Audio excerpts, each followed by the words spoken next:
Excuse me. Hello. Thank you. Ladies and gentlemen, please join me in welcoming our webcast viewers. So you're all being cast right now. Again, my name is Pam Warren, and I'm a Vice President with the Canadian Club of Toronto and your host today. Viewers, thank you for joining. As you know, our club does a great job at providing a forum for business, political, and cultural leaders to share their ideas with us. In developing our programs and events, we strive to ensure not only a diversity of perspectives, but of speakers as well, and today's panel is a great example of that. I would like to acknowledge the generous support of today's sponsor, Mars. I had the pleasure of sitting with Lecan today, and I think there's a whole table here of Mars folks. Thank you.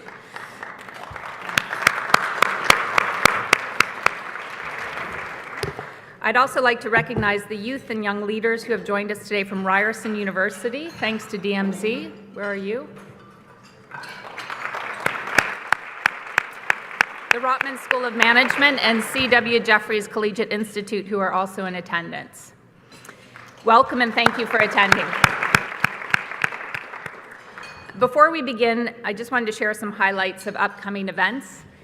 On Tuesday, May 29th, we have the Honourable François-Philippe Champagne, Canada's Minister of International Trade, and Ellie Cohen, Israel's Minister of Economy and Industry, will speak about the Canada-Israel Free Trade Agreement. And on Friday, June 1st, a panel of experts will discuss the condition and future of Canada's housing market, including Stephen Smith from First National. In order to order your tickets or learn more about the club, please visit our website at canadianclub.org. You can also join the conversation via Twitter and Instagram by following us at CDNCLUBTO or by using that hashtag. Now it's time to introduce our panel. Business incubation is a key part of economic growth and development. The innovative and entrepreneurial approach supports new and small businesses in the challenging early stages of development. The results of this approach are highly effective. Our city is home to several incubators that are poised to turn ambitious startups into market giants. What does the future look like for startups? Is Canada's business incubation environment ready to lead innovation and to fuel economic growth? Let's hear from our panel of experts, who are surprisingly formal today, I might add. I was really surprised, no t-shirts. Joining us, Lauren Robinson. Lauren is the Chief Operating Officer at Highline Beta, an early-stage investor that launches new ventures with leading corporations and entrepreneurs. She is a recognized leader in the Canadian technology, accelerator, and innovation ecosystems, joining us from Vancouver. Thanks, Lauren. Abdullah Snobar. Abdullah is the Executive Director of the DMZ at Ryerson University, the #1 university-based incubator in the world. Quite a title. He has held several roles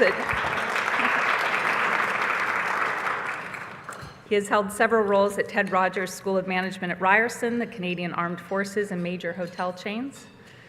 Salim Teja. Salim is President Venture Services for Mars, where he leads the overall strategic direction of Mars's venture services areas. Salim is an experienced entrepreneur and active early-stage technology investor. Thanks, Salim. And moderating our panel is Amber Kanwar. Amber is the successful host of Business News Network's flagship morning show, The Business Day AM, and co-host of CTV's The Disruptors. She has interviewed CEOs of major companies, startup technology entrepreneurs, fund managers, politicians, and thought leaders. So please welcome Amber.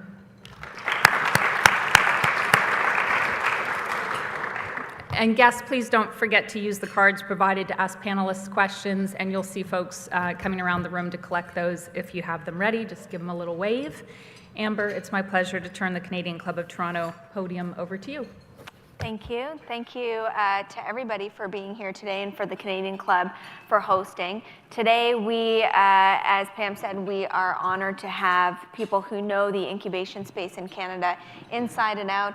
And it's our goal today that you'll walk away understanding not only the role that they play in economic development in the country, but there's been a lot of talk about what's happening in tech in Canada and the fact that it's our moment, and a lot of this could live and die by how successful our incubators are. So no pressure, guys.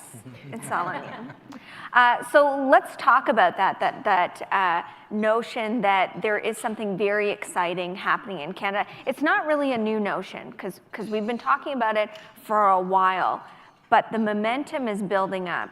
So I'm curious from each of your perspective, how have you had to build, grow, adapt as we go from, okay, we think this is happening in Canada's tech sector to, no, this is happening. We are churning out successful companies.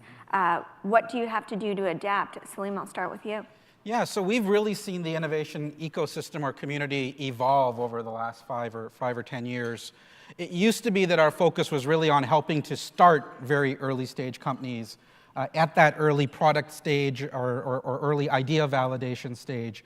And what's happened over the last 5 years is I think we've seen these incredible entrepreneurs really accelerate their growth and development in the market to really now get to a next stage in their process, which is learning how to scale a business and wanting to start to become a global business from Canada. And so we at Mars have had to expand our programs to really be able to service the wide variety of entrepreneurs that we have and really address the different needs that these different companies have. In the early stage, the entrepreneurs really need that early customer validation and product validation work.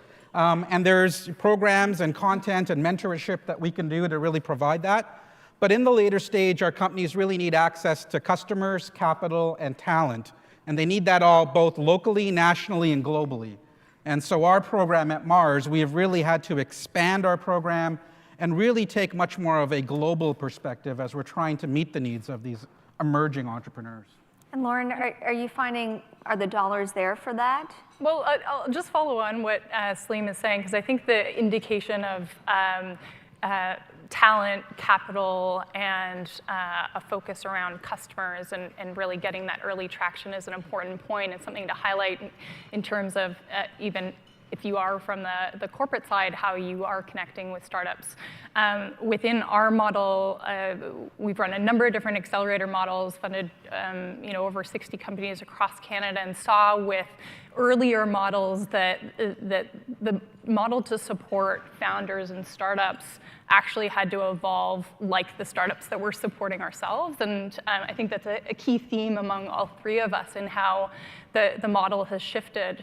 For us, we think a lot about how to accelerate partnerships into the corporate partners that we work with and the entrepreneurs that we work with, and similarly helping them find capital, whether it's directly via us or bringing other investors to the table. And then thirdly, making sure that the talent is there to actually support that scale-up stage that Mars and DMZ is so focused on. We've heard two, Abdullah, we've heard Salim and Lauren both mention the word scale. And that seems to be sometimes what we put blinders on. We're really good at starting companies. We're really good at getting them to a certain phase. But the notion has been that we can't scale. We can't scale very well. And ultimately, these companies falter at that scale-up stage or they get sold. Is that a fair statement? And if it is, why is that happening? So I think it's important to recognize the fact that Toronto is probably one of the best cities in the world to help build companies right off the bat. But in terms of scale, it's not necessarily there yet. One challenge that we have seen by Canadians, and we've talked about this quite a bit, so I don't want to become too redundant, but the fact that we're quick to sell, we're quick to exit, and we don't really understand the potential of our companies and how they can actually scale. The reason for that sometimes comes back on the basis that the environment here hasn't been created in such a way that would allow companies to be able to scale. But also on us as incubators and accelerator programs, we haven't created the right resources in place to actually give them the ability to understand how to scale and where to scale and the ability to understand this more. Our world and what we offer is really in the simplest way, we offer Maslow's hierarchy of needs for a startup. A place to eat, work, and access coaches and everything else. So it's the most simple things that they can actually access, we got to be able to provide. On the scaling component, we consider ourselves the DMZ now. We've had to take many different pivots And within those pivots, we've had to iterate hundreds of times. And through that, we learned that one element that's missing in the Canadian ecosystem is around scaling. And we now consider ourselves a playbook for growth. And what that means is focusing heavily on revenue and sales. How do you get companies validated in the marketplace by actually getting their product out there before even trying to raise money? We know that money is not going to be everything. Money follows good ideas and not the other way around. So we were very keen on seeing an approach around that, a strategy around that would be wholesome, but scale is an extremely important one to make sure that we're not losing people from the country going down south, or we're not losing people and selling out quick and selling out short, and being able to really see the full potential of a Canadian startup to become, hopefully, $1 billion operation. Now, is part of that our tolerance level for failure? Are Canadians perhaps too intolerant to failure, that we view it as a badge of dishonor versus a badge of honor, as many people have talked about it being south of the border? I wonder, would the investor base, would the talent base in Canada be as comfortable with a company like Amazon, which has been around for 20 years and has turned a profit maybe a handful of times? Would the market have been there if this was a Canadian company to support that? Ultimately, Amazon continues to be disruptive. Do you think Canada would have supported an Amazon-like company? So I think there is something cultural to our risk profile and our ability or our need to fund real businesses rather than experiments. And if you think of a lot of these big companies that started off, they were largely experiments. And I think you need a certain business culture that is comfortable with that type of risk. And so, no, I don't think they probably would not have gotten the support. And yet, I also think that's a good thing in the sense that there is a discipline that we've built as a community around really wanting to not just build ideas, but build businesses. And I think that we're seeing the fruits of that labor. But I think the narrative is changing now. So I do think that over the past 5 years, what we have seen is an influx of international capital coming in, working with the Canadian investor base, and really, I think, raising all tides in terms of risk profile and understanding what opportunities are out there. And I think that has really advanced our ecosystem.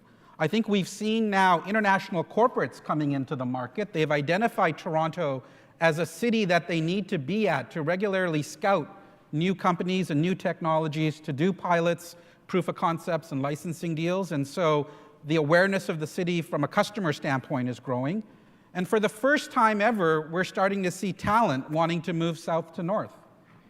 Just think about that. We've always been talking about this brain drain, but given the geopolitical environment right now, the amount of international talent now that is looking to Canada as a place to call home, as a place to use their skills, is just, it's growing exponentially. And I think we have a unique opportunity, a unique window to capitalize on really bringing in this incredible talent and again, raising all boats. And so, I think we're in a unique time right now where I think the perspectives are changing. People have talked about that happening. I remember covering that in the US election.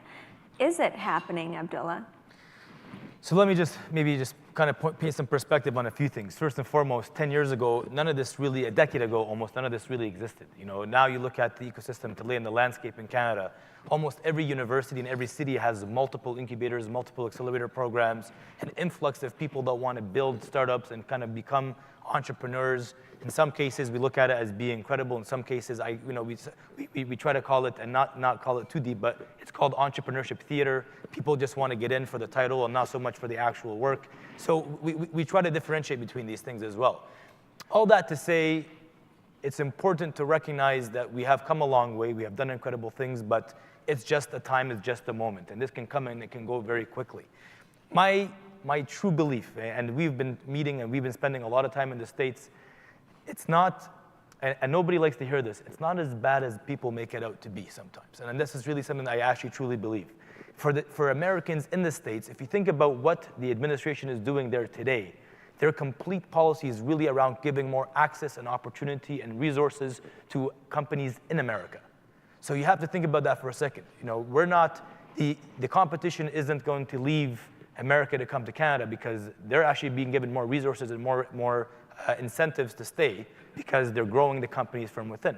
So what that does to us as a nation, as Canadians coming up on this innovation play, we have to be able to realize and understand that the competition is quite close, and we don't want to get too comfortable with these things. So we have to get active, we have to get serious. And from an investment perspective, we do not want to be just follow-on investors. We should become lead investors. There should be greater incentives created by government. There should be more of an effort done by the corporate environment here in Canada to kind of take the lead on these things. And rather than seeing our companies waiting for international investors to come through and actually kind of take the first chance at them, how do we as Canadians actually build an environment and a culture that's going to be able to kind of become the leaders and the initiators in some of these things rather than wait? So I want to kind of just come back on the basis that it's tough to keep pointing on the fact that America and the Trump administration is going to be a great opportunity for us, because I think that moment it's come. But we can't keep talking about that in the basis that it's going to be our chip in the basket the whole time. Moments come and moments go, and I think this moment has now arrived, and it's the biggest it's ever been. In particular for the city of Toronto, just as a multinational city that's kind of in this great country called Canada.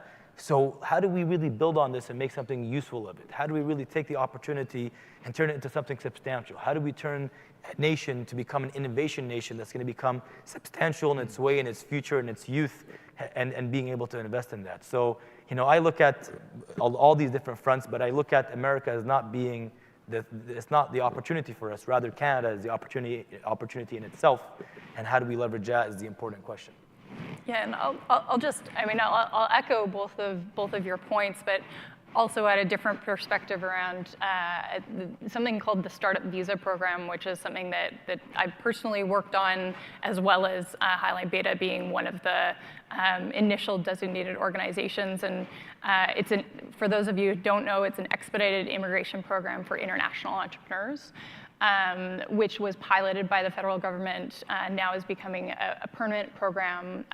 And we saw in the initial years of that pilot program an unbelievable amount of really highly skilled entrepreneurs that are wanting to come to Canada. Obviously, it's you get a mix of entrepreneurs, but with that, we've seen a lot of specifically San Francisco-based companies come through certainly our organization's pipeline, and exactly a success story from our portfolio is one of the companies that we worked with through the Startup Visa Program sold to Kickstarter.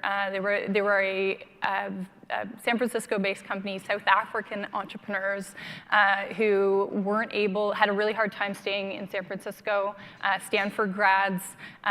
We met them through other co-investors. They ended up basing their business in Vancouver, and when they were bought by Kickstarter, acquired by Kickstarter, Kickstarter intentionally decided to base their first international office in Vancouver to build out a large technical team. And so we're seeing a lot more of those success stories through programs like that. So why do you think they stayed? Why Canada? And I'm not asking this question to wave the flag. In fact, the opposite, because using your three criteria, Salim, capital,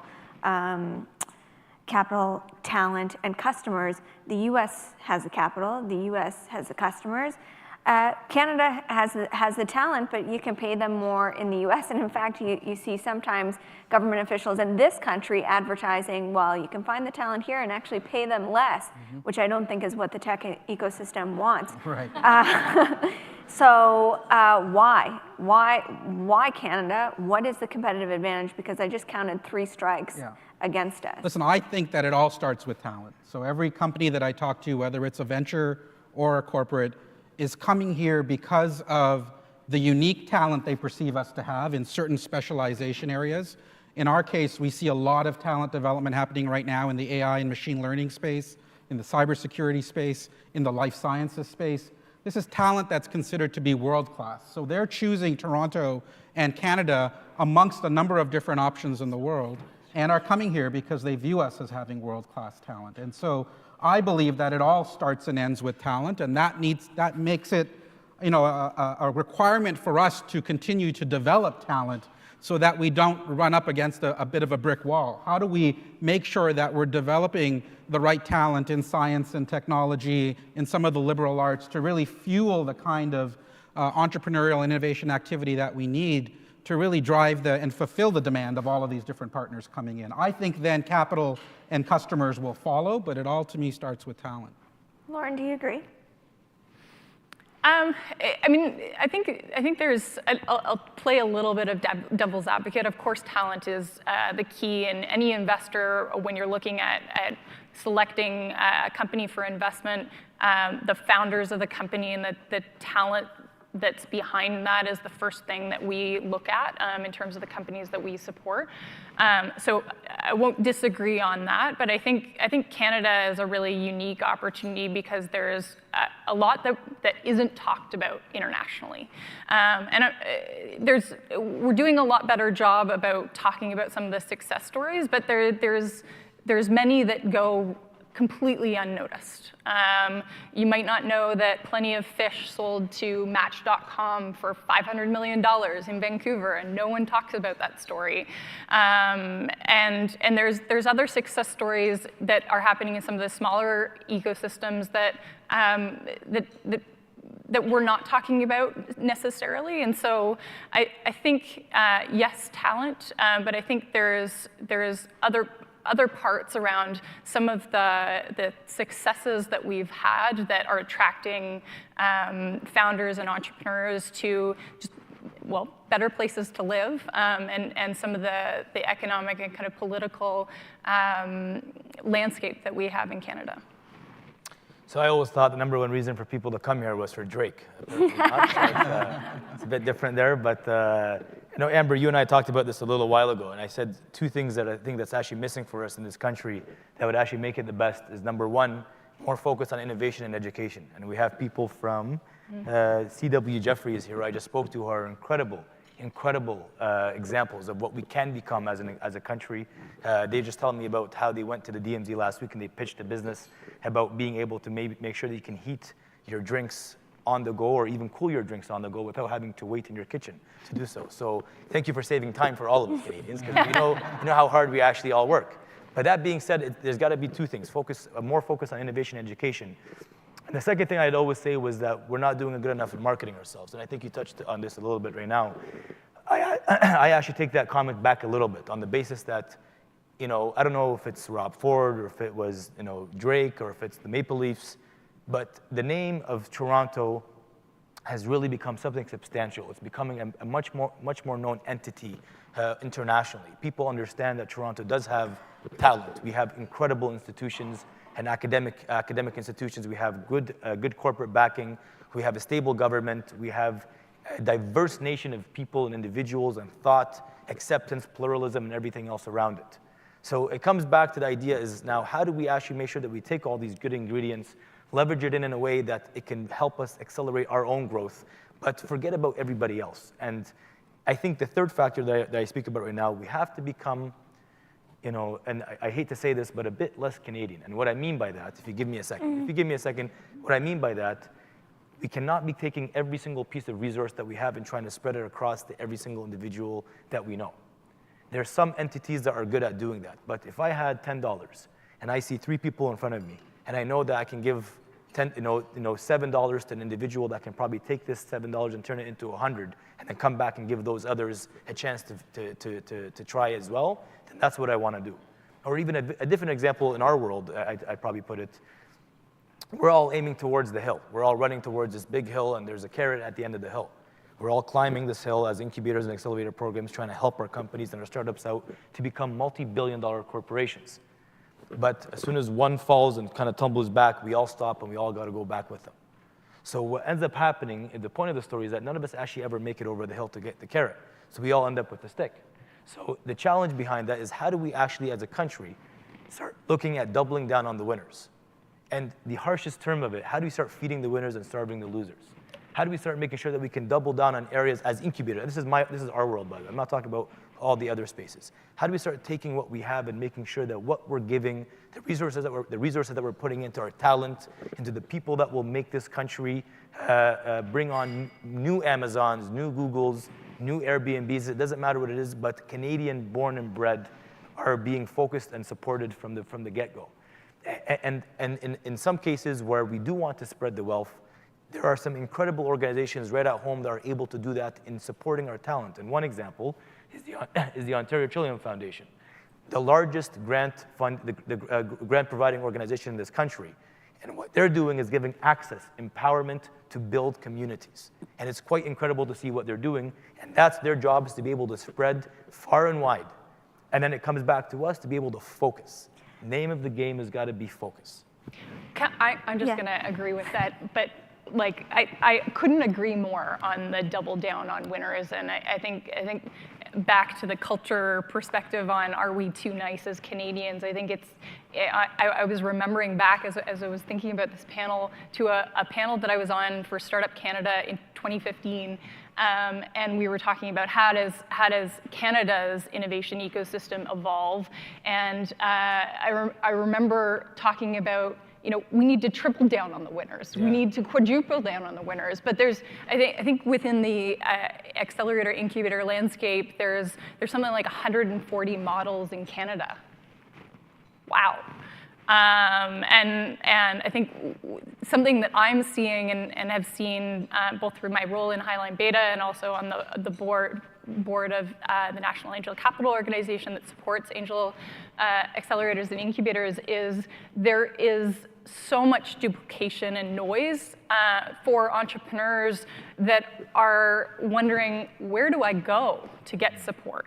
And where do I go to kind of scale up my company? And so I think just back to at every level, whether it's support for the companies all the way to the models that are evolving versus not, is kind of let's triple down on winners and create transparency around what's actually creating impact over say, activity in the ecosystem. So it makes it easier for entrepreneurs and customers and large corporations and others who want to engage with the innovation ecosystem to actually move forward and move forward faster, because that's what we're all here for. I agree with that. If you don't mind, just on the government part with this one, if you look at things like the cluster funding that just came out, the initial intent of that cluster fund was to be able to bring people together who are going to be extremely competitive, very different, and then have them work on something that's going to be substantial. What ended up happening is that we want to start grouping many different players in together. We want to bring people from the west to the east and have everybody kind of working in tandem with one another. The challenge with what I see with that thing, with that kind of thing sometimes, is that when you look at the Yukon, fantastic. There's probably some really good talent up there. But the last thing you want to do is to probably throw in an incubator in the Yukon.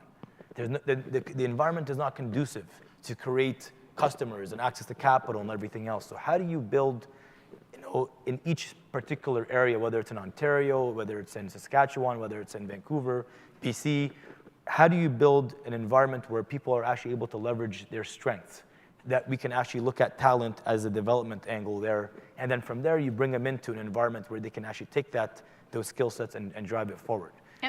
Yep. So, sorry. Go ahead. Something to say. Go ahead.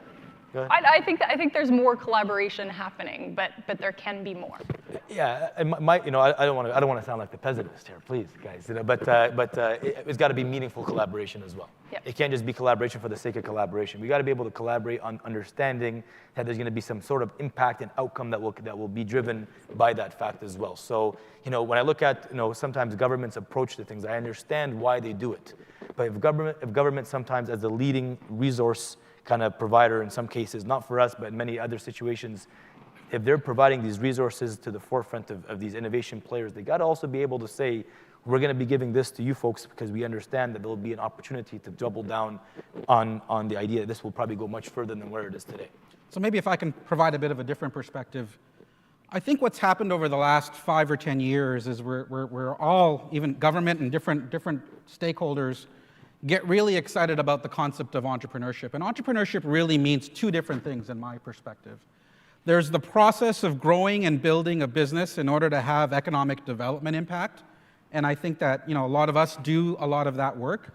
But then there's the mindset of being entrepreneurial, which is how do you use some of these new skills and approaches to solve problems in new and unique ways and make a difference in your community, in your small business, in your city.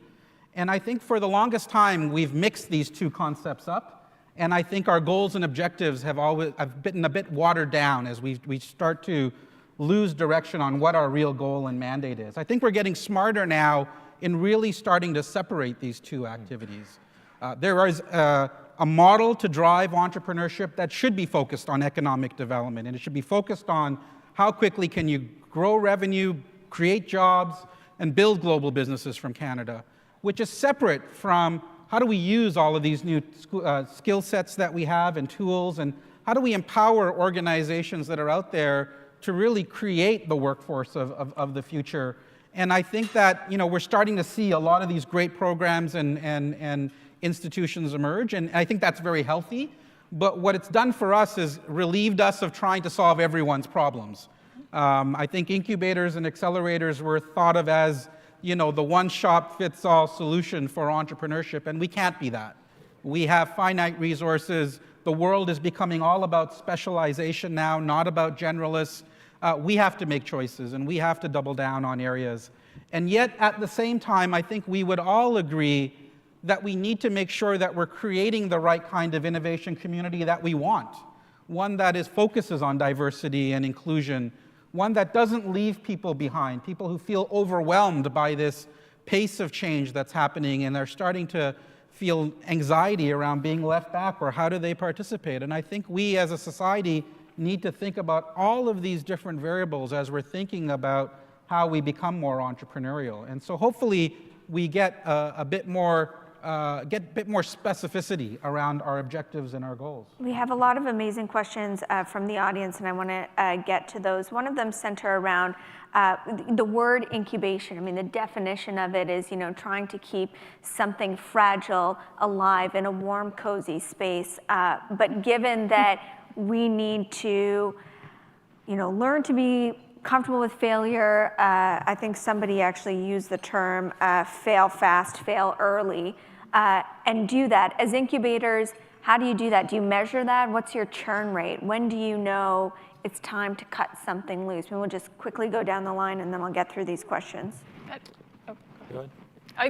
One of the important points is maybe just to quickly define accelerator versus incubator, because the group may not know. On the accelerator side of things, there's a couple of key elements that differentiate accelerator versus incubator, and that's typically funding, a shortened period of time and a finite period of time, and set kind of programming and resources. And incubators do similar things, but typically without a finite period of time and without funding. One of the things that we typically talk about is accelerating outcomes. And within whether it's any of these models, failing fast or getting to an outcome is certainly what I think all of us try to celebrate in getting to the best outcome, because a lot of the time through the portfolio companies that we've supported, we've actually had great success in our companies getting to an outcome, whether that's positive or negative, and then rolling back into another company that's at the DMZ or Mars or is scaling up fast and contribute to a growth story for Canada. And that's ultimately overall success for us. Yeah, similarly, we use the term accelerate growth or accelerate failure. And I think both go hand in hand. People are coming to the DMZ because they entrust that we can help them along their journey and make sure that they understand what they're doing and how they can grow and how they can change and how they can pivot. And for us, we also got to realize the fact that when people come to the DMZ, these are individuals who are when we started off initially as an organization, we were heavily focusing on students of the University of Ryerson. And then we started to evolve. We became essentially an open space for any entrepreneur that fits our pretty competitive criteria process right now. But when we look at it, we always say these are individuals who are coming and they're putting their entire financial livelihood on the line. They have families at home, they're working day in, day out. It's not fair to them and it's not fair to us really to kind of give them this false expectation that they're gonna do well. So we have to help them realize the fact that they gotta fold, they gotta fail fast, fail forward, if that's a good term to use, and kind of get them onto the next thing. The beauty behind the people that we see failing is that when they're in an environment like an incubator or an accelerator program, they're able to actually leverage their talent, their network, to go and join other companies. Sometimes if they have the heart for it, they're able to go back and start something different. And then when they're ready, they join an incubator, an accelerator program. And in some cases, they just realize, it's not for me. And that's okay, by the way. I don't think we want to build an entire country where every single person wants to be an entrepreneur.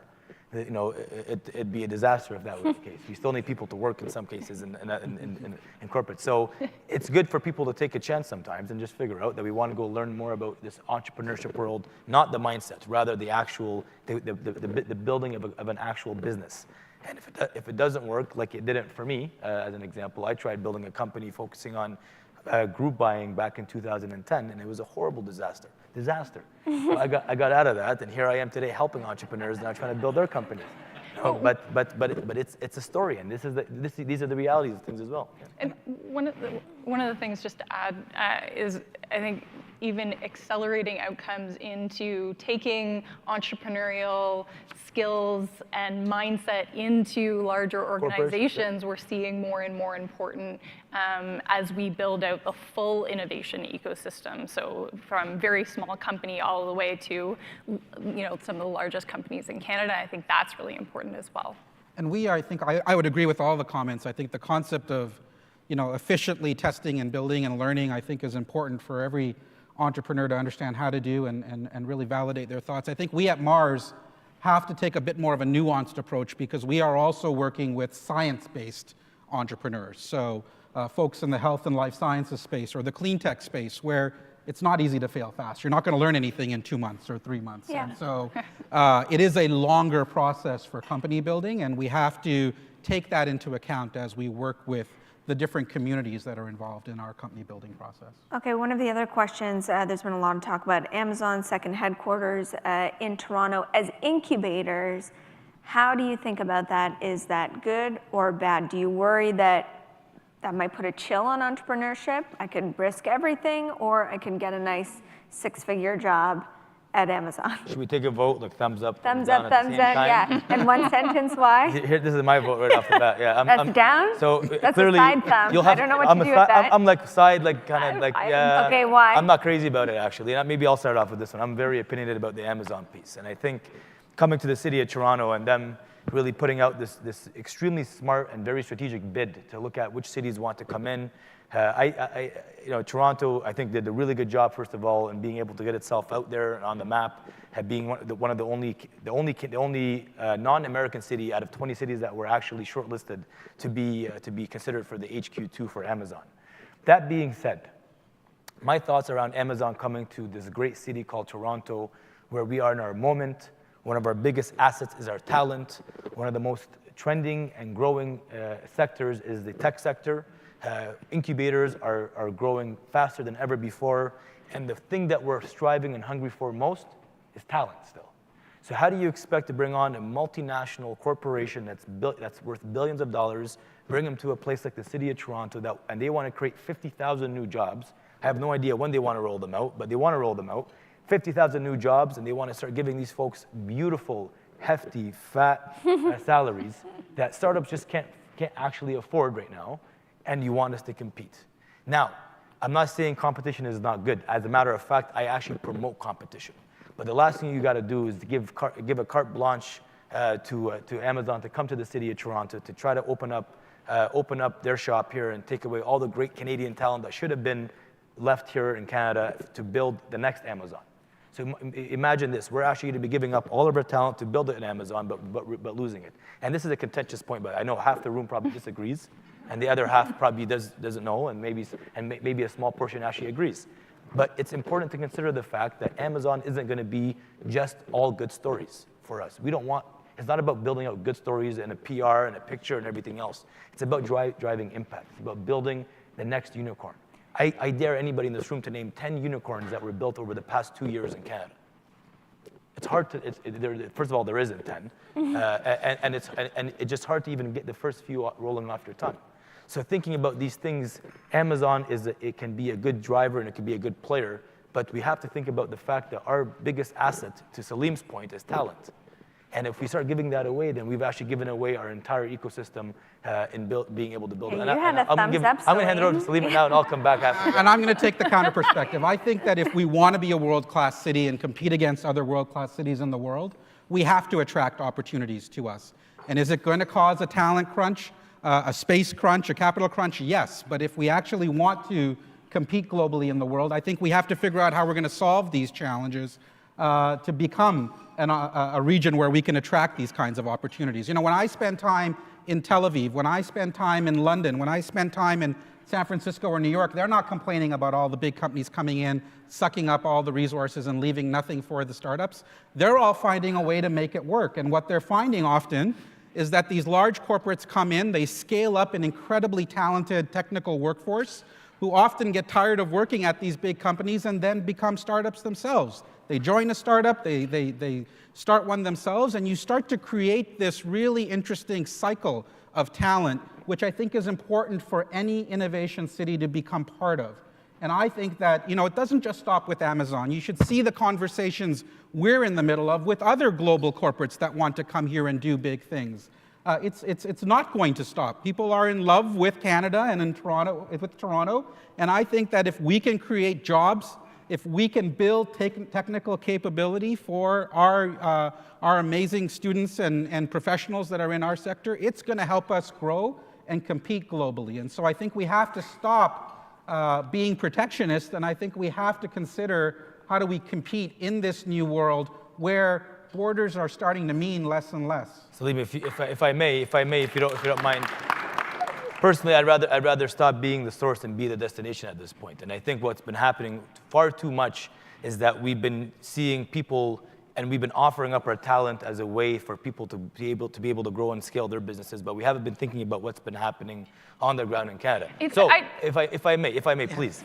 I'm not saying Amazon is bad for Canada. I'm just telling you right now, we are not ready for it at this point in time because there are many different factors that have to play in before we're actually able to welcome a company that's as large as Amazon. And you have to keep in mind, when these people start working for these giants called Amazon, what happens when they want to get their promotions, their big jobs afterwards? They're going to go where? Down south to HQ1, because HQ1 actually exists. And it's not in Canada, it's in America. So that's the first point we have to think about. The second thing is I am completely not against the idea of big corporates coming to Toronto. As a matter of fact, when Google announced or Alphabet announced that's going to be having Sidewalk Labs in their first smart city in the city here, it's fantastic. Why? They laid out a clear strategy about how they're going to be working with the startup community, how they're going to invest in the startup community, how they're going to be able to leverage the products and the services that's being created out of the city of Toronto, rather than trying to bring companies from down south back up to Toronto to use that. So you know who the largest investor in Canada is over the last year and a half? Is Amazon investing in our startups. How many of you have heard of a company called Ecobee? A really great venture here in Toronto that's building a competitor to Nest, has raised over $100 million, and their biggest investor is Amazon. So I think that they are starting to do these sorts of things. I think that we have to find a model where we can take from them but also give, but create ultimately a virtuous cycle where we can be globally competitive. You know, I see it happening in Tel Aviv. They figured it out. They have hundreds of corporates that have set up massive organizations that are training engineering talent, and they've figured out a way to coexist. So I think we got to spend the time to figure out how can we make it work, because these opportunities won't last forever.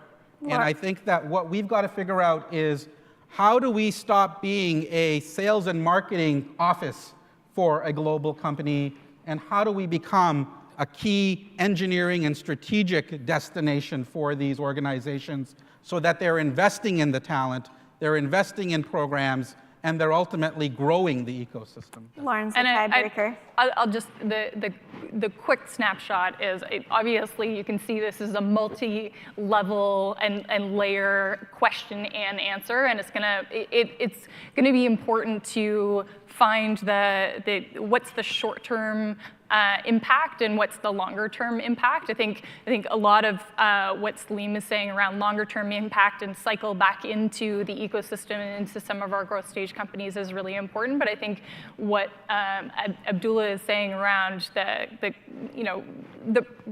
limit of talent right now is something that's it's facing all of us. And so just from a cross-Canada perspective of what we're seeing in Vancouver, and you're seeing some of the large office building. I mean, WeWork is something that's opened up in Vancouver. Amazon took on 4 of the 5 floors in the first building of WeWork. And you're seeing a lot of the impact into the space. But for a large part, Vancouver is looking at the entrance and continued commitment of Amazon to the community as a really, really positive commitment to growing the ecosystem and making it a global superpower, and how we build and scale ventures that can be globally relevant and globally scaling, but headquartered in Canada. And so that's very much my view. All right, a lot of people want to know more and want to know specifically how do they get involved, if they're an entrepreneur with an idea or if they're looking for a mentor. So just quickly, the best way to get involved with any of you. To enroll in our program, just go to our website, marsdd.com. We have a program called Venture Services. If you're an entrepreneur with an idea, you can apply there, and we'll guide your application then through our process to the appropriate program. We work with entrepreneurs and companies that are directly relevant to the partners that we work with. And we'll be rolling out a number of different programs over the next couple of months, but reach out to info@highlinebeta.com. And we have 3 different stages: ideation, validation, and acceleration. If you want to learn more about those, go to dmz.ryerson.ca and you can apply there. Very competitive process, though. Ladies and gentlemen, please give it up for our panelists and their ideas.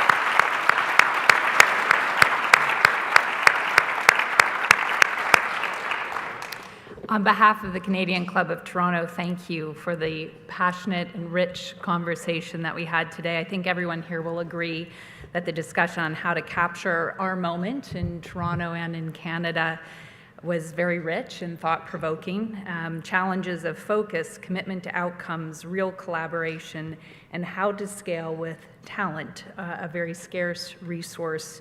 Those are real challenges. Abdullah, Lauren, Salim, thank you so much for your passion and your commitment to championing innovation in Canada. It's a terrific mission, and we're so glad we have you. And please accept our best wishes for success. And to our moderator, Amber, thank you for so skillfully guiding this passionate and somewhat unruly group through an engaging dialogue. Much appreciated. And I'd like to extend another round of thanks to today's event sponsor, Mars. Thank you so much.